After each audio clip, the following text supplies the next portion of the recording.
মধ্য আকাশে কোনো কারণ ছাড়াই বিমানের একটি ফ্লাইটের ইমার্জেন্সি পাওয়ার কার্যকর করেন পাইলট। ১৩ সেকেন্ড ধরে এই ইমার্জেন্সি পাওয়ার কার্যকর করা হয়। পাইলটের এমন কাণ্ডে যাত্রীদের জীবন ঝুঁকির মধ্যে পড়ে। শঙ্কা ছিল বিমানের ইঞ্জিন জ্বলে যাওয়ার, তবে নিরাপদেই অবতরণ করে ফ্লাইটটি।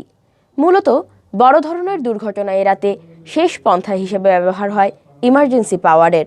এভিয়েশনের ভাষায় এটি মেটাল টু মেটাল থ্রাস্ট নামে পরিচিত।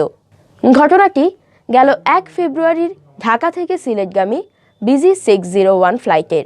বিমান বাংলাদেশ এয়ারলাইন্সের নতুন কেনা -8400 উড়োজাহাজ ধ্রুবতারার ফ্লাইটটিতে ইমার্জেন্সি পাওয়ার কার্যকর করেছিলেন পাইলট ক্যাপ্টেন রুবাইয়াত। বিমানের দায়িত্বশীল সূত্রে জানায়, ইমার্জেন্সি পাওয়ার কার্যকরের পরেও বিমানটি নিরাপদে সিলেটে অবতরণ করে।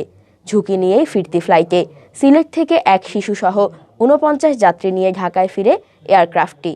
আর অবতরণের ৮ দিন পরও বিষয়টি কর্তৃপক্ষকে অবহিত করেননি পাইলট রুবাইয়াত।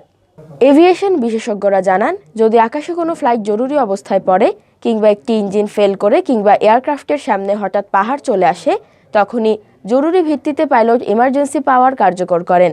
বিমানের ধ্রুবতারায় ইমার্জেন্সি পাওয়ার যদি আরও বেশি সময় কার্যকর থাকত, তাহলে আকাশে এয়ারক্রাফটের পুরো ইঞ্জিন জ্বলে যাওয়ার শঙ্কা ছিল। ওই ঘটনার পর এয়ারক্রাফটটি বর্তমানে গ্রাউন্ডেড করা হয়েছে। ইঞ্জিন মেরামত গ্রাউন্ডেড বিবেচনায় বিমানটির প্রায় ৬০ থেকে ১০০ কোটি টাকা ক্ষতি হতে পারে বলে জানা গেছে। এদিকে বিমান কর্তৃপক্ষকে জানানো তো দূরের কথা, এত বড় ঘটনা নিজের রুটিন ওয়ার্ক হিসেবে লগ বইয়েও লিপিবদ্ধ করেননি ক্যাপ্টেন রুবাইয়াত। আর এ বিষয়ে পাইলট বা বিমানের দায়িত্বশীল কেউ কোনো মন্তব্য করতে রাজি হননি।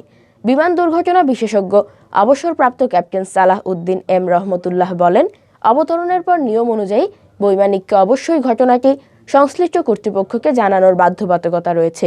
এছাড়াও এ ধরনের গুরুত্বপূর্ণ ঘটনা লগ বইতে লেখার কথা। অনেক পাইলটই তা করেন না। এটা দুঃখজনক।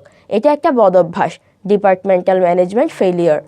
-8Q400 মডেলের এই উড়োজাহাজটি সম্পূর্ণ নতুন।